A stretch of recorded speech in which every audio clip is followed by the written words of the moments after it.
Michel, welcome to the Global Student Leadership Day. Thank you very much, Stu. I'm really honored to be here with all of you. Now, Michel is in a unique position because Michel is currently in Toronto, but I am on a stage that Michel was on in 2018 in front of 2,000 students sharing his thoughts and his message. And now it's just me and Michel in an empty room with thousands watching, but it's a different dynamic for sure. Now, for those who had a chance to have heard you speak before, have come across your story before, you know Michel, but there's thousands out there that probably don't really know who you are, Michel. I mean, they trust me when I say you're an incredibly amazing human being with a wonderful story to tell, but tell our global audience kind of a little bit about your story, because it is something that it needs to be heard. So, Michel, give us a bit of a background on why you and I are hanging out, how we got to this point. Yeah, for sure. Well, I was born in the Democratic Republic of Congo. It's the second largest country in the world. Sorry, not the world, in Africa. And it's one of the most amazing places that I can really tell. To describe it would be hard to describe it in words. You have to go and see it yourself. Not only is it just incredible for its people and human potential. For example, here in Canada, we have two official languages. In Congo, we have 4 plus 1 national language, but in total, there are about 423 languages spoken. Wow. My mom speaks about 13. I speak 3, which is good enough for me, but my mom's quite an incredible. But again, this is not a very rare thing in Congo or across the continent. You find people speaking more than 5, 6. It's a normal thing. But I grew up around this diversity in the country. I grew up around these amazing people. And as a child, my childhood was like any other. I loved growing up in my town of Beni with my friends. We used to play soccer all the time. It was one of my favorite pastimes. And because we couldn't afford a soccer ball, normally we would go to the garbages looking for plastic bags and paper. And we'd wrap the paper into a ball, grab the plastic bag, wrap it over this paper ball we just made, find any rope and anything we can find to make a rope, and we would make the soccer ball so that we can play on a Saturday with all my friends. It was one of the most amazing, joyous moments of my life. But Congo changed, and it changed primarily because we had a president who had been in power for about 30 years. And he came into power primarily because a lot of Western powers really liked his leadership style. He was very loud. He was egocentric. He was very aggressive and very unempathetic in many ways. And that's the style of leadership that a lot of the Western powers really liked. Or many times in our lifetime, we see people that have these characteristics be promoted or be given positions of power because people tend to think that they get things done. They don't care about anybody else. They're just goal-driven, and that's it. They just get things done. And so Mobutu, who was our president for 30 years, was supported, given money, militarily, financially, economically, everything. He was supported. And so he came into power, but because he was unempathetic, this country, the Congo, which was not only rich, as I said, in terms of just its people and its cultures, but also wealthy in terms of its natural resources. For example, all of us have cell phones. We have computers. And Congo has a mineral called coltan, which is a very essential component to our electronics. They can't work without it. And Congo has 80% of the world's reserves. And so Congo is so important to the world's economy. And Mobutu knew all of this. But instead of investing into the people, he grabbed all that money, invested it in his family or in his friends. And so the country revolved around his family and friends, and everything else in the country deteriorated. But everyone else in the world didn't care because they were getting access to Congolese minerals. And so they supported Mobutu and they liked him and everywhere.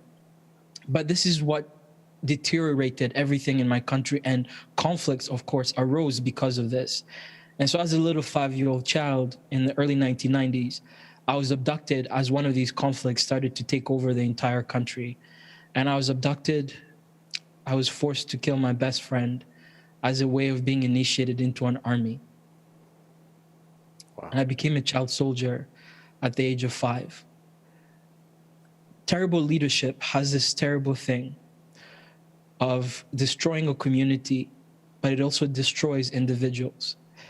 And I'm very aware of how terrible leadership can destroy every aspect of our lives. I became a child soldier at the age of 5. Somehow, miraculously, and to this day, I have no idea, I managed to escape and I ended up going back into my community.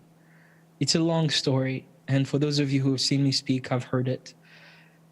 But what was very important was that I ended up going back to my home and reconnected back to my father, who was an incredible leader.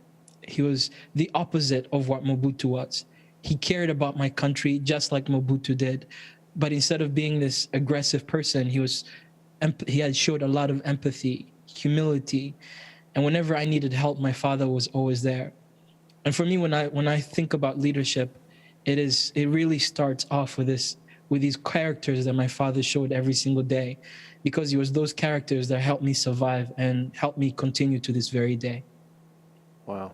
You know what, that's, you know, I've heard your story before, and I've watched you tell it to an audience, and they're just in shock when they hear your story, especially, you know, how you were, you know, brought into, you know, child warfare. And I mean, that's something that people can't relate to unless you're there. And I think it's a testament to your ability to continue to have perseverance and the strength to continue, which is obviously a great quality of a great leader. And I'm interested in your perception, especially, you know, over the last 15 months as we've gone through this pandemic together as a world community, something that we've all had to go through as a community in the world. What are you learning about? What are you seeing? What are you learning about leadership, you know, in 2021? It's a big question. It's a big question. I realize that, but I mean, I'm wondering about what you're seeing leadership, or where is leadership going right now? I think, you know, when I see leadership, sadly, I think it's not just with the pandemic. I think it's been over the last maybe five years or so, is that we've seen people be disillusioned in many ways with what leadership looks like. And I think too much of what we see in the world are people who are just interested in telling you what you want to hear, rather than actually telling us what is necessary, what is important, and basing humanity at the center of everything that we are doing. And so I come from it from more of the perspective of sort of war, and I'll kind of wrap my conversation on leadership based on this. So the world over the since in 2019, the world spent $1.4 trillion on our military. Wow. And we are told that because 1.4 trillion is going to help us be secure, and and every year violence and war costs us $14.5 billion. So we have a world that is orienting itself towards a lot of violence. And we're somehow saying by creating violence, we're going to create peace, when it's the complete antithesis of everything of that. Yeah. And we've had great world leaders like Martin Luther King tell us exactly that if you want peace, you have to sacrifice for it. You can't just say, I want peace. You have to sacrifice for it. And so for me, when I think of leadership, I think of how can we reorient the world from investing so much of our money into militaries, into war, and actually investing it in peace. That takes honesty. That takes sacrifice. And you can tell that so many people around the world, whether it's Jacinda Ardern in New Zealand, for example, countries that center humanity at every part of their leadership, they're doing much better than any other country during this pandemic. They managed to stave off the worst of these pandemics because they centered humanity and honesty at the center of their leadership. So whether it was shutting down the whole country for a whole year, as we all try to stay in and be better and give people money so they can stay home, to incentivize them to stay home, whatever it takes for people to be safe, it's their humanity that matters.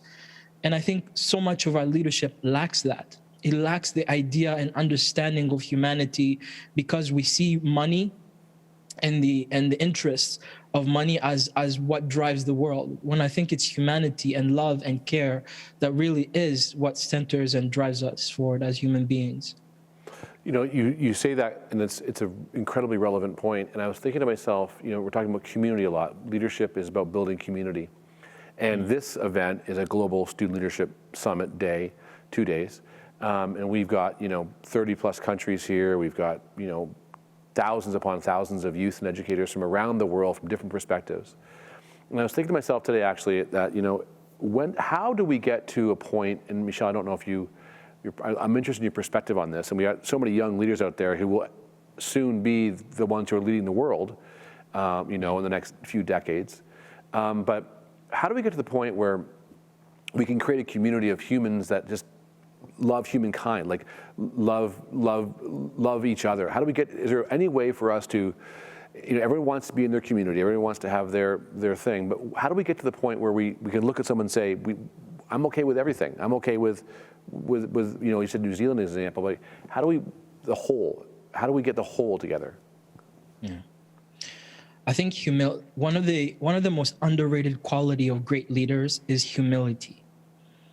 And I think so many people, when we talk about leaders, people want to be exceptional. They want to seem as if they know everything. One of the things that I know best is that I know nothing.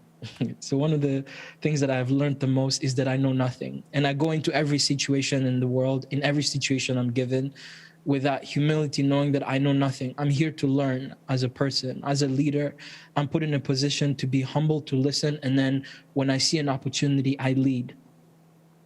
And so for young people who are wanting to learn about leadership and what that looks like, I think one, they have to center humility, right? So humility to listen, humility to grab other perspectives and incorporate them into your own style or into your own solution of what you seek, of the solution that you seek. For example, you know, I'll bring back New Zealand, and it's not just New Zealand. I can use the example of education, for example. We have so many countries, even here in Canada, where we struggle with our own education system, and we wonder why we're not getting the outcomes that we want. When there's so many countries out there in the world that have better education structures than we do, that have figured out better ways of doing what we want to do. Why is it that we don't want to learn from them, hear from them, and wonder how it is that we can use their solutions to move our society forward? That takes humility. That takes, as a leader, being able to be humble and say, our system is failing. We need to do better. How do we do better? It's not weakness. A lot of people see humility as weakness, but I think humility is a great strength because it shows integrity. And integrity is such an important quality, along with humility, of a great leader. And I could bring so many other examples of all of this. Just learning best practices that are already around and incorporating them in what you have to do, because that's what it centers humanity as at the end of the day, right? Because community is all about humanity. And if you center all of those qualities and characteristics, it helps you become a better human. It helps your community become better in many ways. And for me, as for young people who are learning about leadership, there's no better lessons to learn in those qualities. How old were you when you came to Canada? 16? 16, yes. Yeah. So I'm thinking that answer you just gave me is a pretty, it's a simple yet complex thought. Now I want you to think about it as a 16-year-old sitting in a classroom right now watching this, you know, wherever they are in the world. And I'm wondering, how do you, as a 16-year-old, live your life that way, as a young leader, as an aspiring leader, as a 16-year-old, now in the place I'm at my age and you know, my part of my life? How would you share that with them? How do they start living that way or leading that way? Right. I'll give an example of what it was like being a 16-year-old in a new community in Canada, having no idea where I was going and what it was like to navigate that experience. So I arrived in Canada on January 21st, 2004, coldest day of my entire life, minus 42 degrees. And I remember my very first time going into high school. And I arrived in my first high school, and I was always the kid that was happy. I was smiling in the hallways of my school, giving people high fives, and I was just trying to be my authentic self. Eventually, that authenticity, or just being who I was looked down upon. I was bullied quite a lot in high school for my accent. I was bullied a lot for where I was from, and they made me feel small in the community. I went from this cheery African kid who was new and wanted to share my own experience in school to a kid who just became small. Eventually, there are a few students students and teachers especially, who saw my humanity, and they asked me about my story. They asked me about who I was. And then one day, one of the teachers decided to organize a barbecue. It was a community day, a barbecue for the whole community. And it was a whole preparation. They had to prepare for about a whole year. They did a survey of where the students in the school are from, the languages they speak, the type of food they eat. And on the barbecue, on the community day, we did this large barbecue where we invited the whole community and everyone from around me. And from parents to teachers to guardians, everyone came on that day. It was one of the most hopeful days I ever had in Canada, and I still remember it to this very day because of the impact that it left for me. And the lesson that I learned from that was that it's very easy to always focus on the negative things that happen within our communities. But what are the things that you can do when you walk through the hallways of the school, for example? Do you know the people who are walking through your school? Do you know their story? Do you center their humanity in their experience when you're walking through them?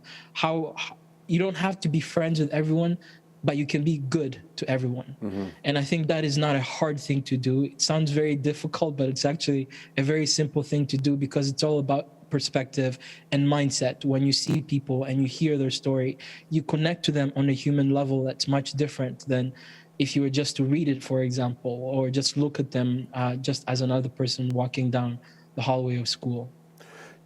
Where do you, with all things that happened last year, I think the pandemic has really awakened us all to the inequities of the planet, of countries, of communities within countries, and then everything that's happened with social justice. We obviously, it was very, we were made very aware living in Canada of what was happening in the United States, and with everything that's happening, where do you hope? Where do you see us?